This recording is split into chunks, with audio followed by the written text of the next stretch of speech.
It's only fitting that we're not even a week out from getting Castle Crashers DLC, and I'm here reviewing an old-school beat-em-up game. Rah-Rah Boom comes to us from Cincinnati, Ohio's based Guy Lee Games. I mention Cincinnati because it's where I live, and it's something I bonded with the team after originally hearing about the game at PAX East 2024. The couch co-op side-scroller genre has been enjoying a resurgence as of late, something that was also evident at PAX East last year. A few years ago, Teenage Mutant Ninja Turtles Shredder's Revenge gave us an excellent trip down memory lane. A new Marvel beat-em-up game is set to release later this year. Next year, we're getting a new Scott Pilgrim game. Rah-Rah Boom has some stiff competition, but it's more than up for hanging with the big boys, offering some of the most fun I've had playing a game in quite some time. Be the cheerleaders. Save the world. Rah-Rah Boom's story does an excellent job of feeling like a comic book come to life. Its cutscenes are portrayed through splash panels backed by fully voiced characters. The plot is simple.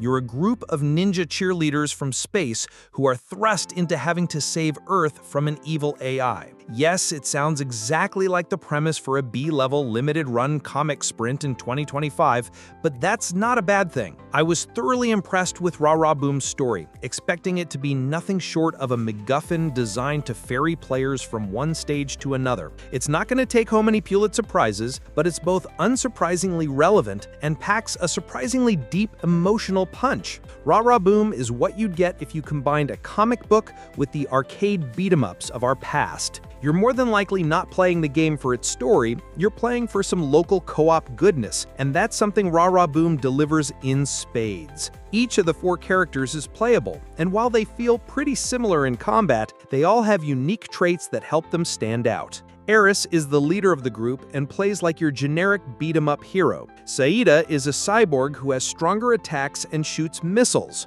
V can use her shield to do damage up close while sniping people from afar. Finally, there's Ren, the ninja of the group, who can unleash attacks in the blink of an eye. In practice, all the characters play pretty similarly, as the core controls remain the same throughout. For example, despite V appearing like a tank, Rah-Rah Boom doesn't offer classes in that sense, so don't think that just because she has a shield, she can take a punch better than others. What it does allow for, however, is the ability to resonate not just with each character's style, but also the attack combos that can open up. They put shoot 'em up in my beat 'em up. One big way this comes into play is how Rah-Rah Boom combines elements of both the beat-em-ups and shoot-em-ups. You can get up close and personal, dishing out attack combos while dodging incoming attacks, or you can just sit back and shoot enemies with unlimited ammo. Despite there being a limited, simplistic move set between the characters, the game does a good job of allowing players to experiment with a style that works best for them. One thing that enhances this is that this is a lane-based side-scroller. All of your attacks are relegated to a lane, or in some cases with your special attack, to adjacent lanes. While you're able to move around freely across the screen, if you're shooting enemies, for example, they'll only hit those in the same lane as you. I wanted to experiment with characters that were able to dish out extra damage to those in adjacent lanes should the opportunity arise. Spoiler alert, it does a lot. Rah-Rah Boom is never afraid to throw several enemies your way, which means certain attack patterns or characters will work better in select situations. It's not perfect because sometimes I feel like I was forced to play a certain character, but it was nice to have the chance to experiment. I'm glad they feel somewhat unique, though I wish the Guy Lee did a little more to have each character stand out on their own. Having said that, you shouldn't go out there thinking it's as hard as something like Ninja Gaiden Ragebound. For the most part, Rah-Rah Boom is on the easier side of things. Its combat and difficulty feel akin to the classic arcade beat-em-ups of old, only without the game deciding that it wants to be overly cheap for the sole purpose of stealing quarters from your pocket. Don't be surprised if you find yourself dying though, and there is a penalty if you lose all your lives. There were several circumstances during our time with the game where we would run out of lives and it would be up to the other to save the day. Let me upgrade you. One big way that Rah-Rah Boom lets you handle its difficulty is by allowing you to upgrade your characters. This includes your basic stat increases, giving you more health and powerful attacks, new abilities and ranged attacks, and even the chance to pick up more items from enemies. This is one part where the game honestly feels a little trivialized. The smartest thing to do in Rah-Rah Boom is to immediately max out your luck.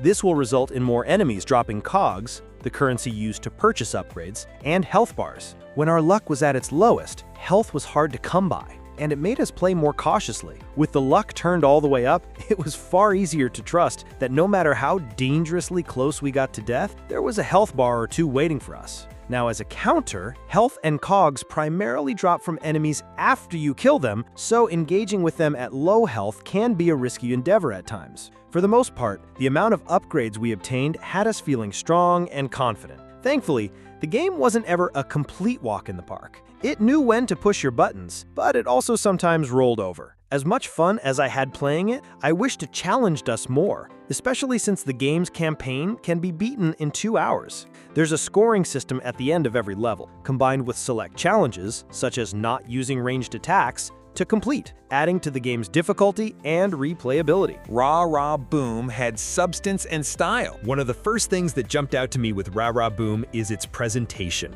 I know I mentioned it before, but it really does feel like a comic book come to life. Those splash panels look fantastic, and the in-game graphics look even better. The 2D animation is bright, vibrant, and exciting. There's even a nice Easter egg in there for us Cincinnati people that made me jump for joy. Rah Rah Boom is a blast to play. I just wish there was a little more to the main campaign. What stands out even more is the game's soundtrack. I immediately asked my wife if the theme song was familiar to her, as it sounds exactly like something from her Charlie XCX playlist on Spotify. Joke's on me, because it's an original song made for the game. Still, it's a testament to how catchy the music is. Don't be surprised if you're tapping your toe along to the beat as you play through the game. Closing comments. Rah Rah Boom is an excellent local co-op game that's perfect for a weekend playthrough with loved ones or friends. It's a wonderful love letter to retro side-scrollers with a modern look and feel that represents the best of indie games. While the main campaign is on the shorter side, and ultimately the game feels a little too easy at times, it's still a fun time and well worth checking out.